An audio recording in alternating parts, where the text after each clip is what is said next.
Oh, wait a second. Let me just have this mic.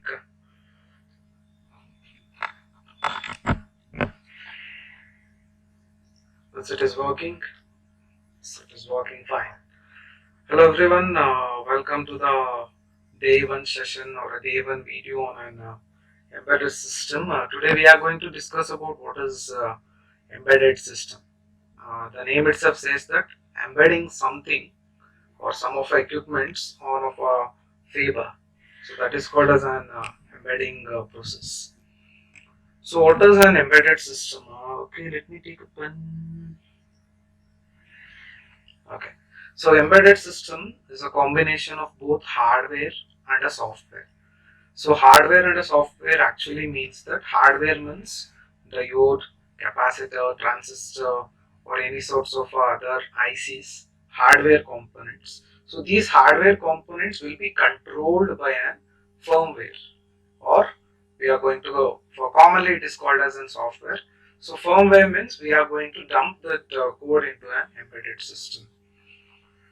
So here the importance of an embedded system is like it is going to have a output is going to be generated based on the time. So for definite time, some definite output is going to be coming into a picture. So in this, you are having types of an embedded system, that is hard real-time embedded systems and soft real-time embedded system. So hard real-time embedded system means it need to satisfy the deadline for every time. So the example can be like launching a missiles. So this can be like launching the missiles. So it should just have a occurrence of deadlines. So this is hard real-time embedded systems. Soft real-time systems means ATM machines. So more often or periodically they can miss the deadlines. So during the scenarios, missing of a deadlines, there will be not harm to any of a human being. But whereas in launching of a missiles, if missiles have been not launched within a span of time, then it is going to destroy the whole scenarios.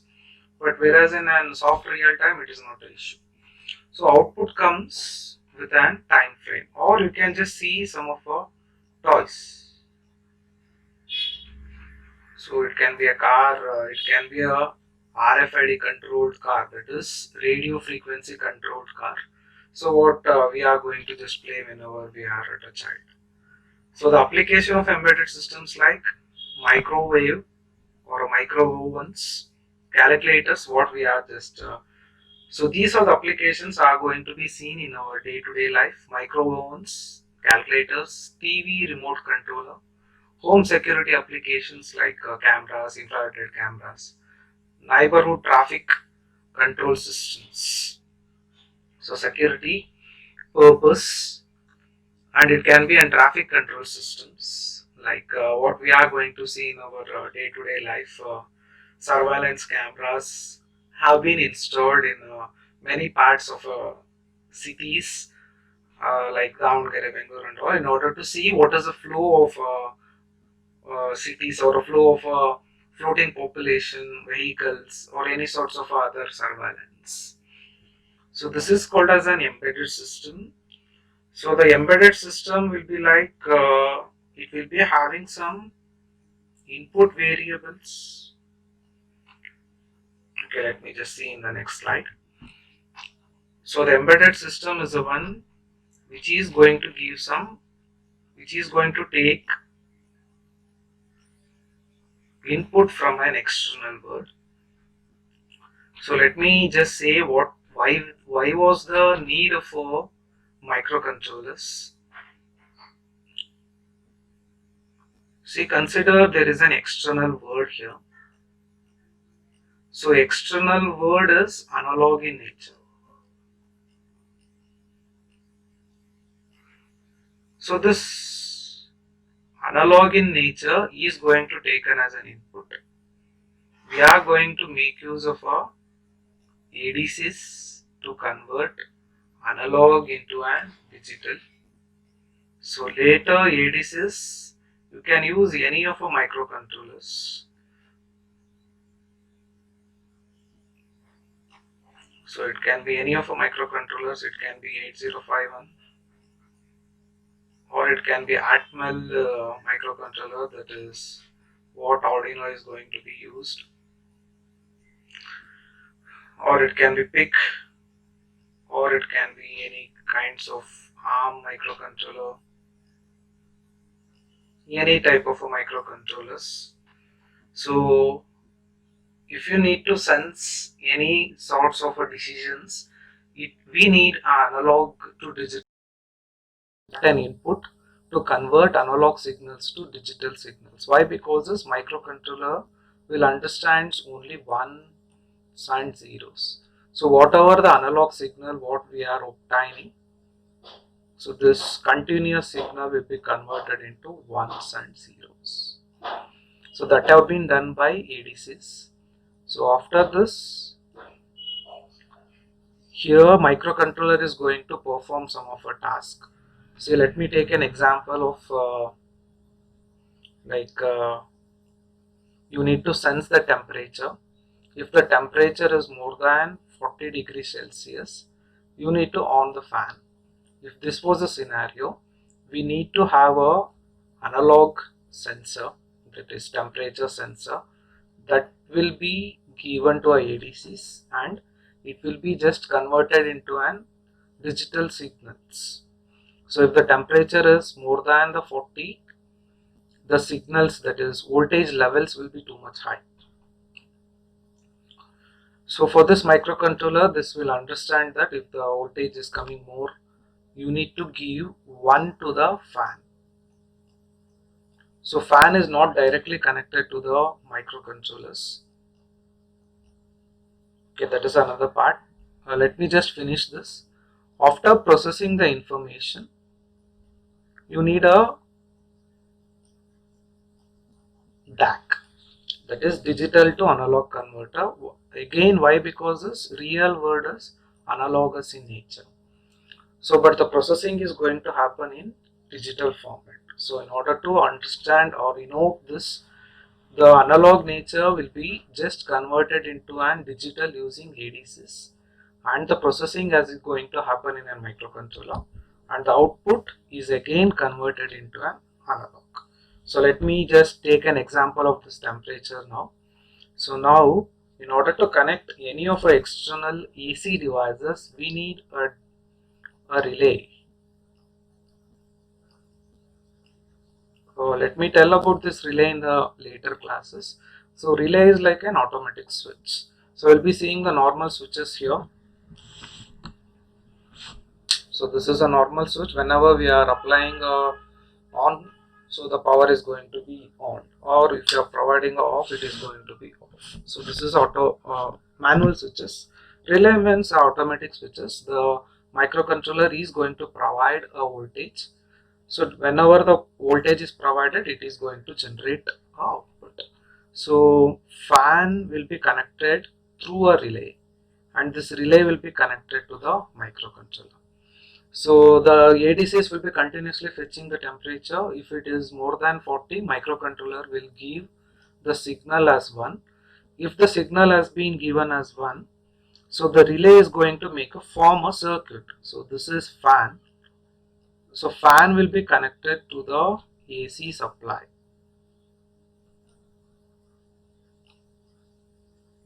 and AC supply will be always on. So whenever the one signal are being given from a microcontroller, the relay will make a path. Whenever the path is being made, the current is going to be started to flow this to this fan, and this fan is going to be just on. So this is a relay. If 0 have been given, it is going to disconnect this path, and this fan will be off. So when this 0 is coming into picture means whenever the temperature is less than 40 or based on the user's input. So let me just frame a general structure here. So we'll be having a input variable for the microcontroller. So this is an embedded system. So it will be having hardware unit, and then software unit. So it is going to allow and user interfaces like sensors, actuators. So at the left side we'll be having sensors, at the right side we'll be having actuators. So hardware and software, user interfaces, and you will be getting some output based on the sensors information. If you need to link any of our external devices like real-time clock, RTO, real-time clock, or any of other devices, you can just link it. So this is a general architecture or a general framework of an embedded system. Okay, let me tell you what exactly the embedded systems actually means that. And embedded system, there will be not much research papers. Why? Because it's like at the left hand side we will be having bunch of sensors. It can be temperature sensor, it can be pressure sensor, it can be soil sensor, it can be any sorts of a gynoscopy or accelerometer sensor, what we are using in our mobile phones. If you tilt our mobile, if you are playing a game, the vehicle will be tilted like this. So in order to do that, we need a gynoscopy or accelerometer. So this is a bunch of a sensor. If any one of a person is making a research on temperature, he will be using one microcontroller and he will be having one set of actuators. If temperature is high, turn on the fan. If temperature is low, just leave it. So if this was one kind of a research, after some 2 years, other person can use the another bunch of what is that sensors, and he can use another microcontroller, and he can just give another sort of an output. So this is like micro embedded system is like changing the sets of our microcontrollers from 8051 ARM, Arduino, or any sorts of other embedded microcontrollers, and change the temperature sensor input and change the actuators. So this is what we are going to display in our embedded system. So in sensors we are having analog sensors, digital sensors. Analog sensors means it is capable of fetching the analog data. So digital sensors means it is going to give the output in the form of digital format. So analog means the output will be in voltage format. So like this. Wait a second.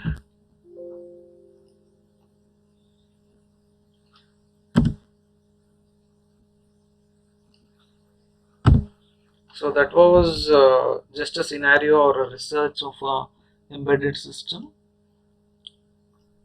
So you can just add n number of sensors based on the requirement of a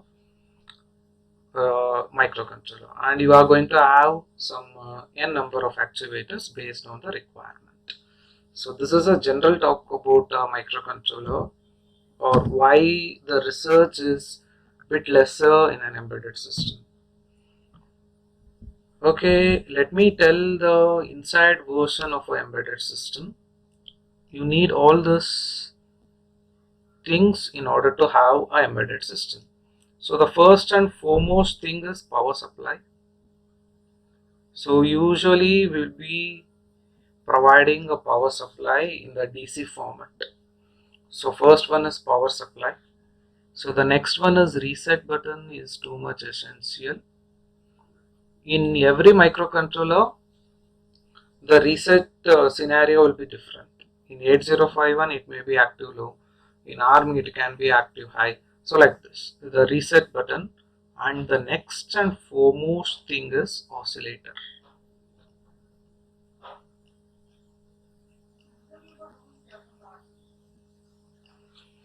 So if you are buying any of them CPUs, you will be go on asking, or the person will be go on telling about something like 1.3 gigahertz motherboard. So what actually it means that, so the motherboard have been designed to work for 1.3 gigahertz. It means that all the components which have been interfaced to your motherboard of a CPU will be working on 1.3 gigahertz. So this oscillator, crystal oscillators, should produce the 1.3 gigahertz. So whenever the power supply have been given, it is going for a crystal oscillator and it is going to generate some baseband frequency.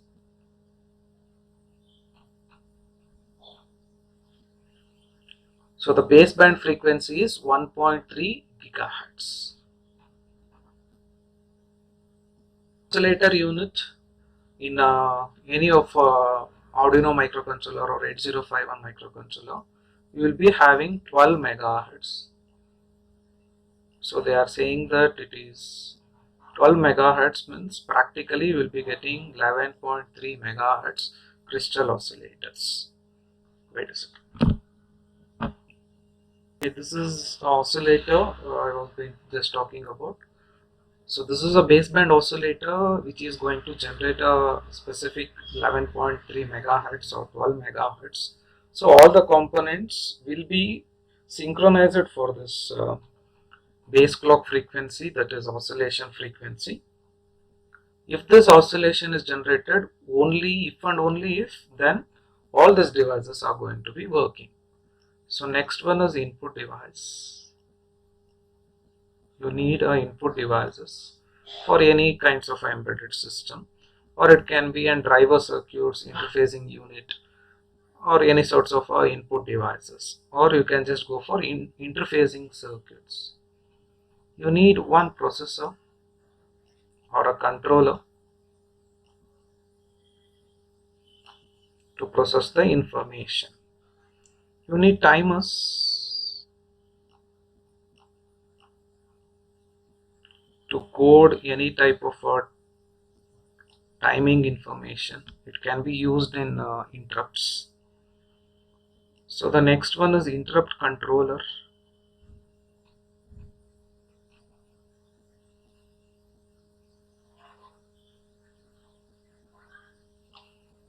So why we need interrupt controller means whenever external interrupt or internal interrupt has been occurred, we need to think of what is the interrupt service routine, what is the number it has been generated. In order to handle all these things, you are having interrupt controller. So the second one is program memory and data memory. So the next one is like memory unit. So in memory we are having two types. First one is program memory to store the programs. Data memory is the one which is going to store the datas which have been provided by the user.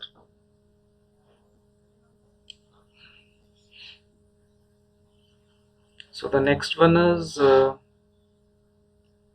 serial communication ports. It will be in blue color, so like this. In order to connect a UART or a dumping issue, we need the serial connectors or COM ports we are going to see it. Or it can be parallel ports.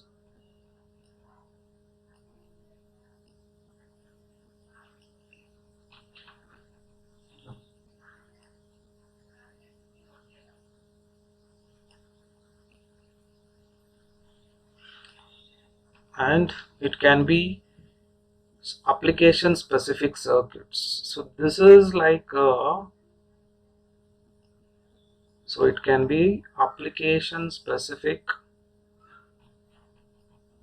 circuits.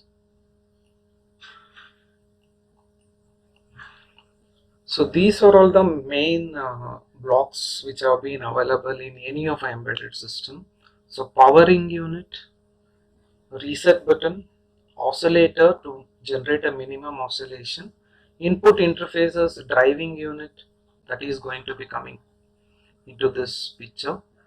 So processor, it can be Atmel processor, 89C51 processors, okay, that is controller. And timers, we are going to use this timers in this pulse width modulation by varying the speed of a fan or intensity of a light. We need timers over there. Interrupt controllers. So whenever an external interrupt occurs, if we are having many 2 to 4 external interrupts, we need to control it by providing a name for every external interrupt. So in order to serve that, we need an interrupt controller. The next one is memory unit. It can be an cache memory, or it can be an programming memory, dumping memory, data memory, and you will be connecting all this through a buses. So the next one is serial ports or COM ports, what you are going to see in your laboratory or in an older PCs, computers. Parallel ports and application specific circuits. So this is a general block view of an embedded system. So the hardware components will be like power supply, memory unit, processor, timers, output circuits, serial communication ports, system or application specific circuits. So this is what the thing which I have been just explained here. So the next one is software one. You are having two versions, real-time operating system, and it can be a firmware thing. So the real-time operating systems are the one which are going to be operated at the real scenarios. So real-time operating system. So the next one is firmware.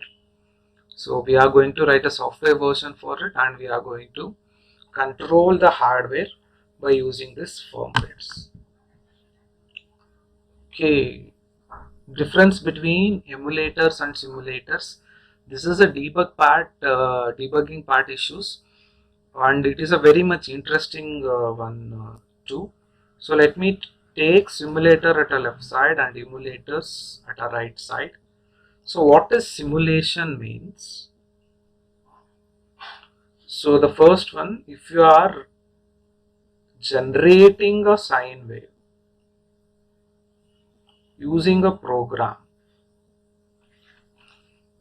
that is called as an simulation. What is emulation is like having a sine wave generator hardware itself, that is called as an emulator. Both will generate a sine wave, but the time required for emulators will be very much lesser, because it will be having dedicated hardware to do it.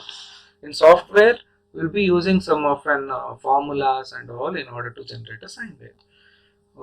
In order to make still more easier between simulators and emulators means, consider you are playing a doctor driver in a mobile phone. So that is a simulation of driving. You will not get a real feel, but you will enjoy the driving. You are going to park it, you are going to have a traffic illusions, you are going to have a reverse gear illusions, you are driving at a speeder rate. So these are the illusions which have been done at a simulation level. So what is emulation means? So in any of a shopping malls, you will be seeing about a real steering or a brake system, accelerator system. You will get a real feel over there. Again, you are not driving a real car, but you will get a 90% of feeling of riding a car. So you are going to steer the real wheels, the real steering. If you are turning right side, the vehicle will be turning towards right. So like this, a real feel will be provided in emulation. So this is a difference between simulation and emulation. So the characteristics of embedded systems is like, so the characteristic is it is going to perform continuously. Whenever the power is provided, it should work continuously. The example is like printer. You are giving power, and if you are giving ink, it can run for years. It will print. It will go on printing for years and years. So the next one is, all the computing system have limited designs like size, cost, and also performance. So whenever you are designing a microcontroller or an embedded system, it has been designed for a specific purpose. So if the microcontrollers have been designed to operate as a mobile phones, it will work only as a mobile phone. We cannot take the microcontroller which have been placed in this mobile phone and keep in an washing machine. It doesn't do its task. Is it is working? Sorry for the interruption. So it doesn't does its task. It has been done to do a specific operation. For specific operation, power, cost, size have been already decided when it has been just manufacturing time, during the manufacturing time. So it should consume very lesser power. Why? Because it's like, considering the mobile as an example itself, if we charge it to 100%, if its battery time is only 2 hours, means no one will take it. At least it should come for 8 to 10 hours. So it is like, this is a main characteristics of a embedded system, battery life. So several embedded system is going to change day by day.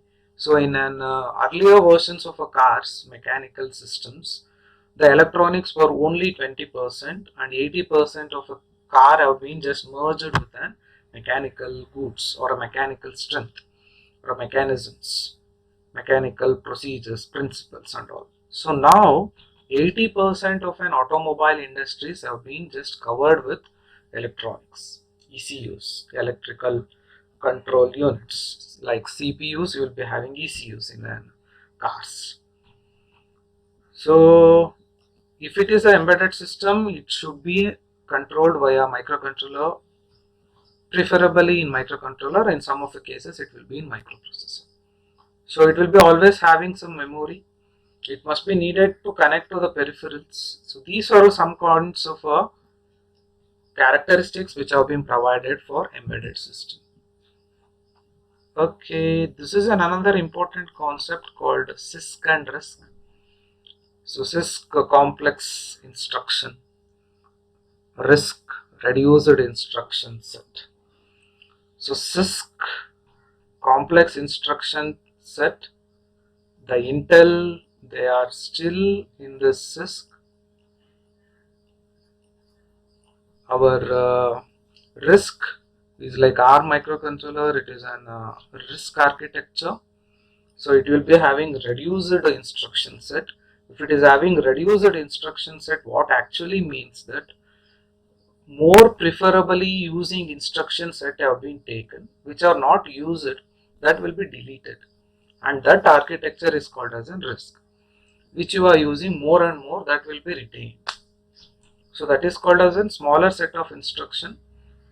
Whenever the smaller set of instruction, the complexity will increase. Here we will be having larger set of instruction. If you are having larger set of instruction, memory will be utilized. If you are not using some of our instructions also, it will be just eating up the memory. That is the disadvantages of CISC. So simple design in compiler. So the designing compiler will be too much easier because of having too much of instructions and all. So here complex design of compilers is needed. Why? Because it should work for very specific applications or instruction. Many addressing modes causing complex instruction format. Here the addressing modes will be less. So instruction length is variable. Here instruction length is too much less. In every line the execution is going to get output. Here higher clock cycles per second, lower clock cycles. So for every clock cycles, you will be getting an output in RISC. But whereas in CISC, it is not a thing like that. See, consider mul R1 comma accumulator. So this is one type of a CISC instruction. Here, the first operation is to fetch the contents of register and accumulator, and at the first cycle, it is only fetching a data. Later, it is going to perform a multiplication.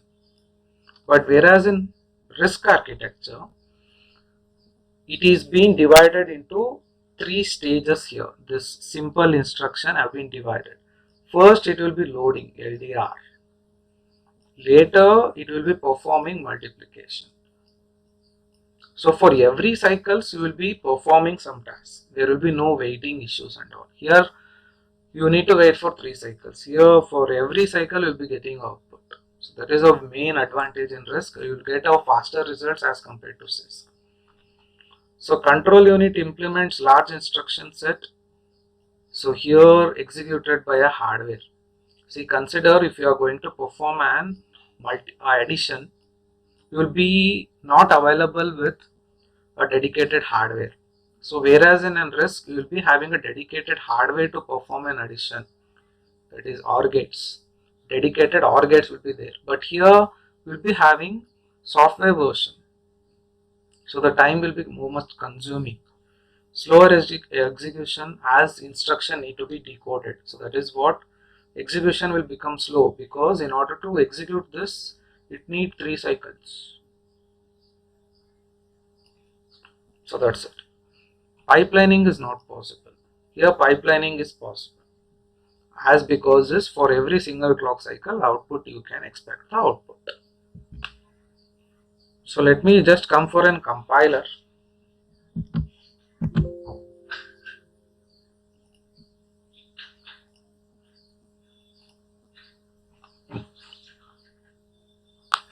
So compiler is a computer program or some set of rules. You need to follow those syntax in order to get 0 errors. So this compiler will be varying from one language to another language, or one computer architecture to another computer architecture. It can be one of a compiling style if you are using Intel.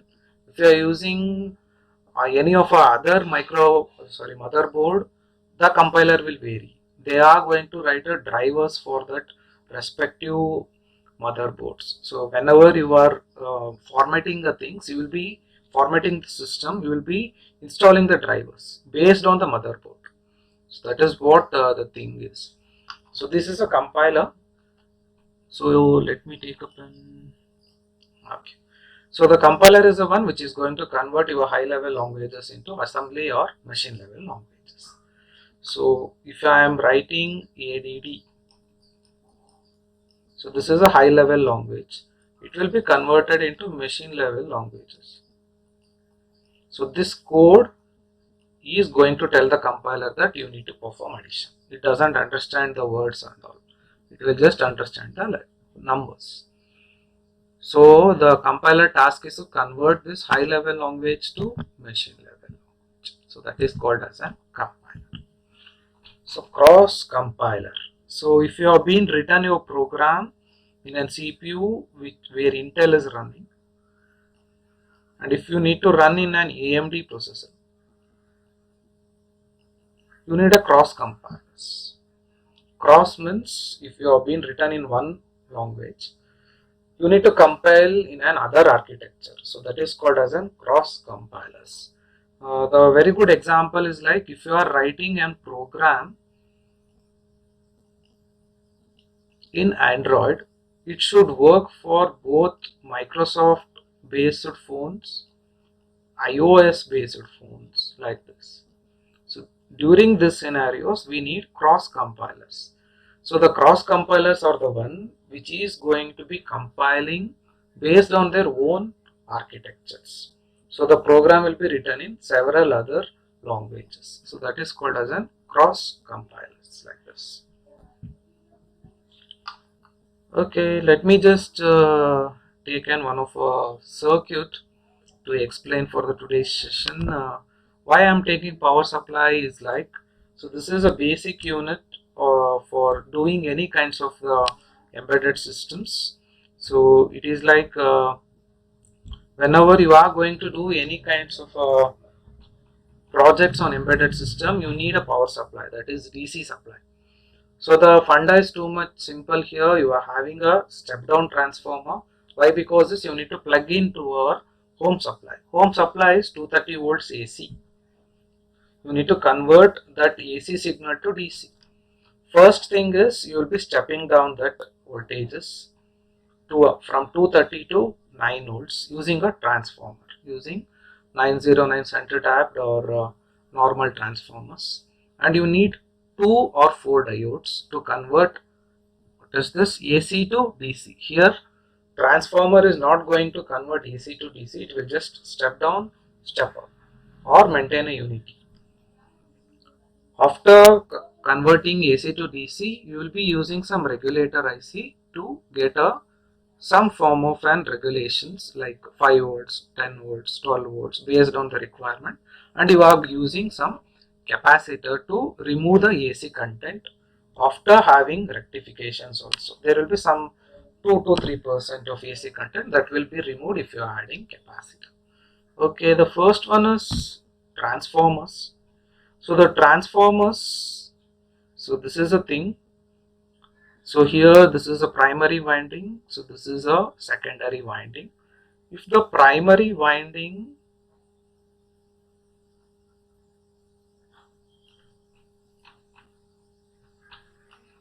is more than the secondary winding, then is a step down transformer. If the primary winding is lesser compared to an secondary winding,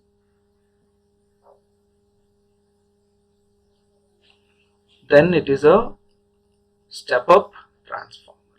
If both the windings are same,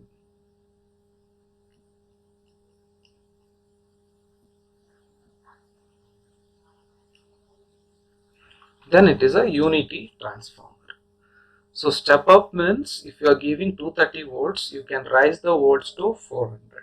Step down means if it is 230, you can step down to 9 volts, 6 volts based on the transformer ratings. But this windings is going to make a role over there. So mutual inductance, it is a method where mutually the voltage have been induced to the secondary windings. So the second one is capacitor. Here it is having two types. One is electrolytic capacitor and another one is a ceramic capacitor. So electrolytic capacitor means it is having a polarity, that is plus or minus. So plus and minus. So whichever is shorter, then it is a negative polarity. Or if the terminals have been cutted to the same length, you can just see which terminal is negative. So that is called as an polarity change, that is in electrolytic. Here there is no polarities, no positive negative. We can connect in any fashion. So the next thing is you need some of a PCB board to do this power supply. So this is just a connection, you can just solder it. So again in solder you are having one problem. So it is like soldering issues, like whenever you have been soldered without using a flex. For soldering you need two things. One is like a flex, next one is a lead. You are going to burn using the electron gun. So if you are not using flex, the what is that you are doing will be shakening. It will be not firm. So that is you are going to experience whenever you are going to have your own circuits. So the next one is a ceramic capacitor. So it is not having any polarities here. You can connect any fashion, and there is a number here called 103. So here in electrolytic, the value will be easily readable. There only they will be giving 430 microfarad and all. But whereas in ceramic, they will be giving numbers like this 103, 106 like this. How to find the value for this one is you need to multiply the number, the last digit of a number with picofarad. So 10 raised to 3. So 12 minus 3 is 10 raised to minus 9 farad. So the value of this respective ceramic capacitor. So if it is 6 means 10 raised to minus 12 into 10 raised to plus 6. So 12 minus 6 is microfarad, like this. So this is a method for reading the value on ceramic capacitor. And finally we need what was this patch cards, and you need a regulators as well. So in regulators we are having two types. First one is 7-8 series and next one is 7-9 series. 7-8 series means it is a positive regulators. 7-9 means it is a negative regulators. So next numbers is going to tell you how many volts it is going to give. So it is going to give 5 volts. So this 7-8 is going to tell that 5 is a positive 5 volts. So if you are taking 7905, it is going to give minus 5 volts. So 7805 is having 3 terminals here.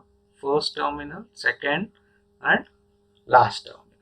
First terminal you are going to give a larger voltages. Consider you are giving 12 volts DC. The output it is going to give it as 5 volts DC. So this is third terminal is going to give you a output voltage.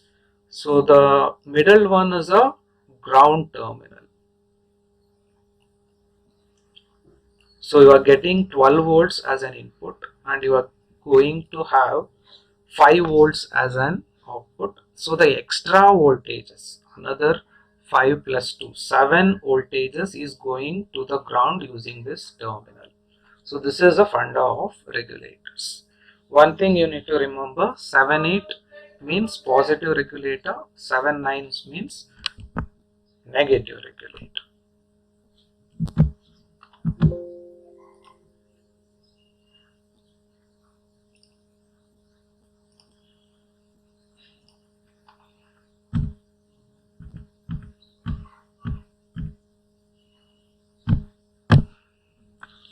So next thing is, so before going to this, let me take a pen. Whenever the capacitor is in series, it is going to allow only AC. It is not going to allow the DC format. Why? Because it is based on the formula capacitor 1 divided by 2 pi F into C. So whereas in a DC the frequency is 0, but whereas in AC the frequency will be keep on changing. If a frequency will become 0, this whole term will become infinity. Or frequency will become 0 means 1 by 0 means infinity. Hence, whenever you are providing a DC voltages, it doesn't allow it. It allows only AC voltages. So next one is power supply. So here you will be having plugs. You need to connect this plug to a transformer like this. So here will be your AC supply, that is 230 volts, 50 hertz supply. Why? Because we are in India. In US we are having 60 hertz. So you are having a iron core here. You are having a secondary winding as lesser than the primary winding. Why? Because it is step down transformer. So here you can use 2 or 4 diodes for rectification purpose. So everything will be joined here. One electrolytic capacitor is going to be used. So if you are having center tap, it need to be grounded.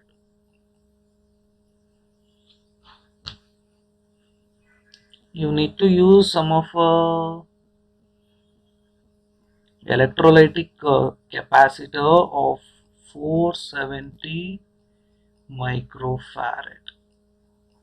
Why is to convert your rectified output. If you are having any noises, it is going to be removed.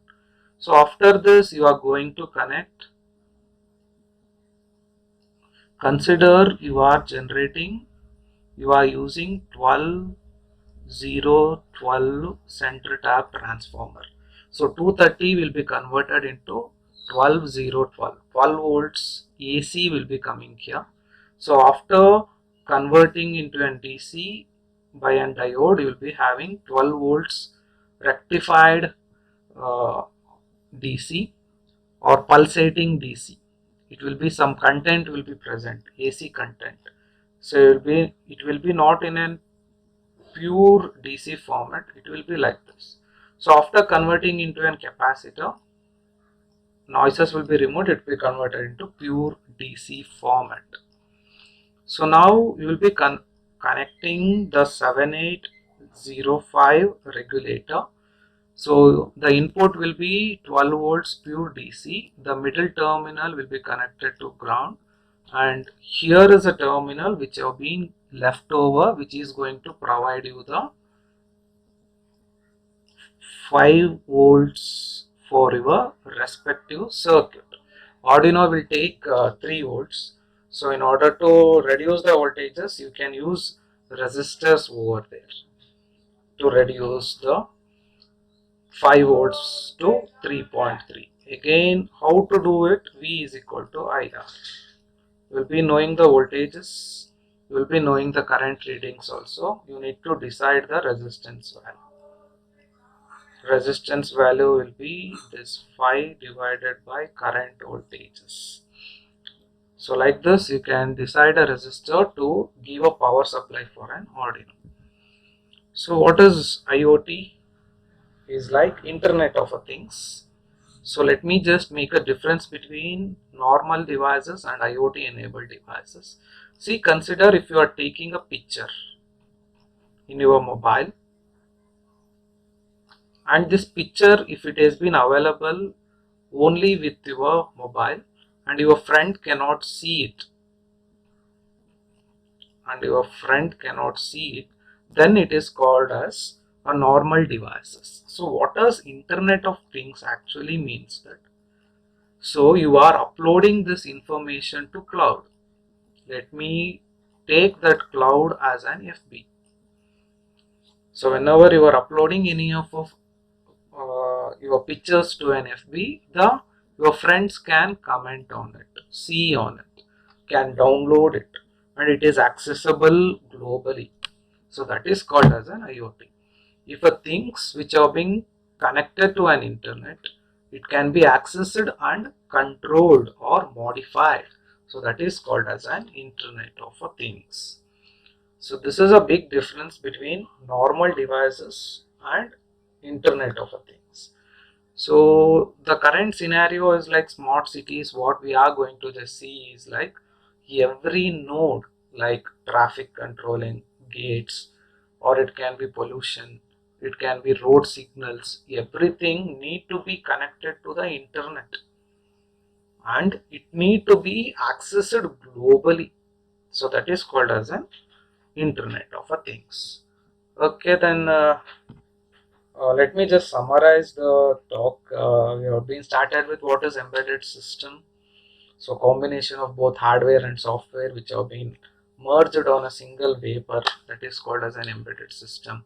So we need input interfaces, power unit, oscillation unit, memory unit. It can be interrupt controller, or it can be any sorts of specific circuits, or it can be memory units. So like this is the thing which we are going to just do with, and we have been just seeing the difference between RISC and CISC, and we have been just seeing what is the usage of a power supply unit, how to design it, and what is electrolytic capacitor, what is ceramic capacitor, how to find the value of a ceramic capacitor. By seeing a number on it, we need to just multiply pico, that is 10 raised to minus 12, into that number. So later we have been seeing a PCB board and all. We have been just seeing the circuit for power supply.